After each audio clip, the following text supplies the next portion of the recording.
কারণ আমার মনে হয় কি আওয়ামী লীগই ভালো, প্রধানমন্ত্রী ছিল ওইটাই ভালো ছিল। কেন ভালো মনে হচ্ছে তাকে? কারণ ওনাকে ছাড়া কোনো কিছু উন্নতি হয় না, মানে বাংলাদেশে অনেক কিছু ওনাকে ছাড়া কোনো কিছু হয় না। আপনি মনে করছেন কি সেই শেখ হাসিনাই আপনার কাছে ভালো ছিল? হ্যাঁ, উনি ভালো ছিল আমার জানা মতে। মানে আপনার কেন মনে হলো উনি ভালো ছিল যে এখন ভালো না কেন?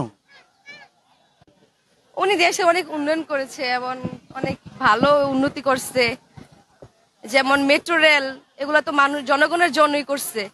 বিভিন্ন রাস্তাঘাট, বিভিন্ন আশেপাশে যা ছিল, এখন বাংলাদেশে অনেক কিছুই কিন্তু ওনার জন্যই হয়েছে। সামনে যা হবে কি না এরকম কিছু তা তো বলতে পারি না। এখন উনি যদি না থাকে এরকম কোনো কিছু হয় না। আপনি কি মনে করছেন না যে অন্তর্বর্তী যে সরকার তিনি ওনার থেকে আরো ভালো কিছু করবে দেশের জন্য?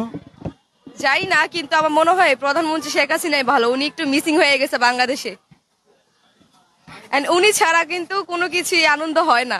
মানে অনেক মানুষ এখনো কিন্তু অনেক মানুষ আছে যে ওনাকে মিস করে।